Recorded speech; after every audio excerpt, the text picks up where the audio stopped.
Hello, YouTube. This is a coffee review of Dunkin's Dunkin Midnight Dark Roast. According to the label, full-bodied, rich flavor, intensely dark roast experience. Um, yeah. And then he goes on about the store itself in the 1950s. It came on, and little fun facts, I guess. Not a whole lot of instructions or anything else. It's relatively simple, which is nice. But Dunkin' Donuts, obviously famous for their donuts, and obviously famous for their coffee. So I had to give it a try. I do enjoy darker roasts. This has been sitting a little longer than the recommended 5 minutes. Luckily, not too much longer.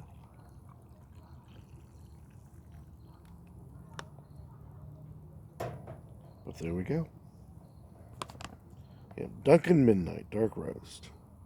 Arabica beans, it says.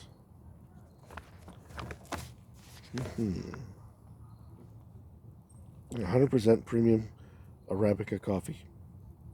Ingredients: coffee. Love that. All right, so there we go. It is a nice dark chocolate. And what if that's going to be a problem? One of the neighbors trying to start his truck. But there we are.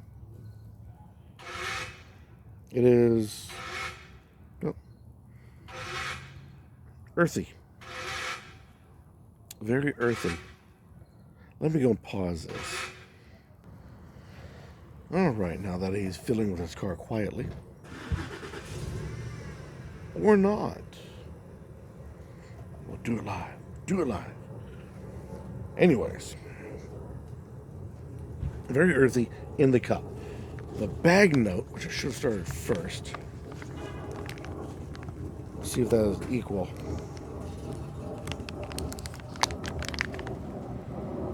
Actually, almost dead on. It is almost to the point where the color green kind of pops into your head with the smell. Is that earthy and that vegetal? And this is just a slightly off from the bag note. It's not bad, but usually when you get this kind of dark to it, you start getting into like the chocolate flavors, or at least chocolate notes. This does not have that. This almost smells like dirt and a garden. And it fades out fairly quick.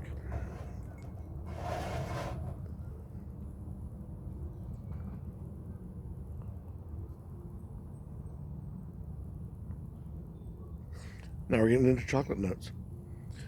There's a bit of brightness. Not too off-putting. Bitter. Not really at all. And oily. There is an oiliness on the palate.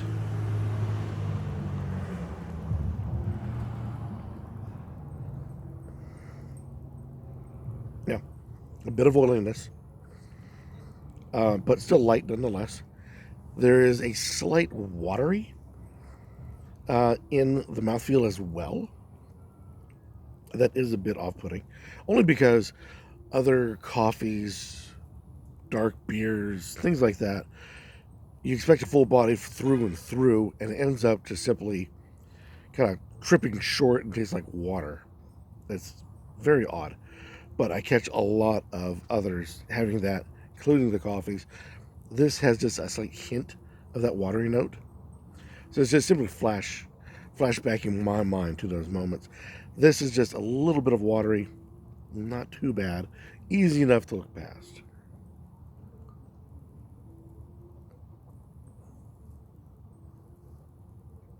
I am surprised at how low or how little the brightness is on it.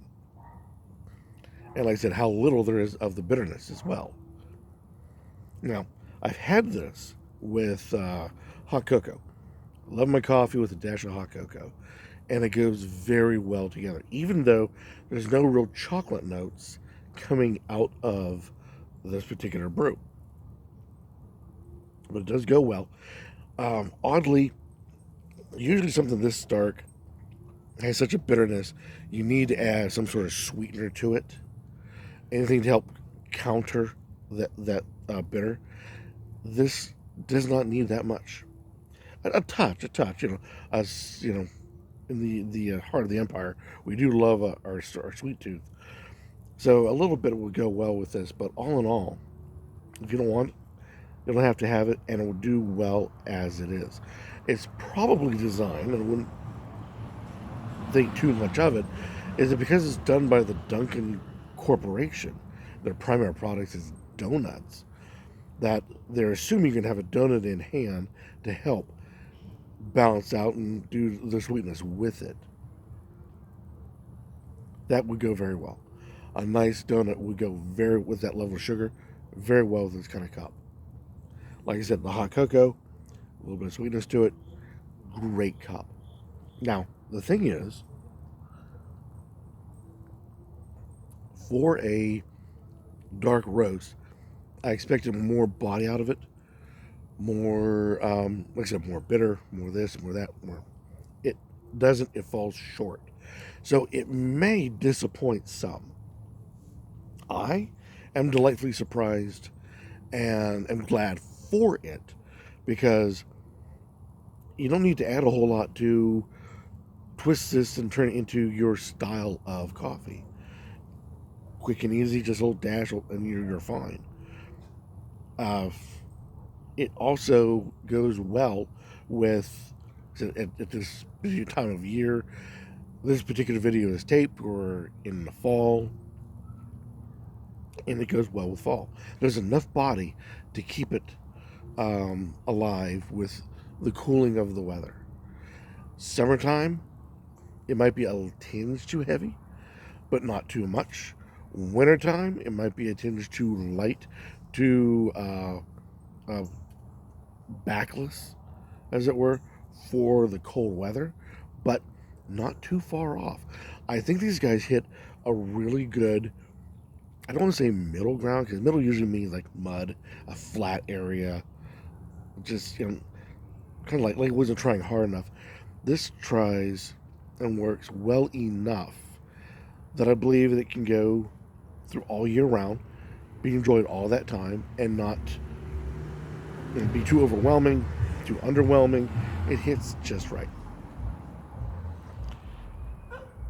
Not much else I can say about it. It's an enjoyable cup of coffee if you like dark coffee, but don't expect the strong, the overly bitter that you would normally get. It's light without being light, if that makes any sense at all. Try it. See what you guys think. This is Dunkin brand, Dunkin Midnight Dark Roast. There you are. Any comments down below would be warmly accepted as always. Or better yet, go out, buy it, try it, and let the rest of us in the YouTube community know your thoughts on Dunkin Midnight Dark Roast. I'll be curious what you guys have to say about it. This project is not new, so I'm assuming a lot of you guys have tried it, or at least have seen it, or at least have known somebody who might have tried it, and get their thoughts on it. It's really a delightful cup as long as you're flexible with your taste on it. As in, for such a dark roast, it seems almost weak, but not that weak. It fits a lot of categories without actually fitting the categories. Like I said, try, let me know what you guys think. Until next time, keep on drinking.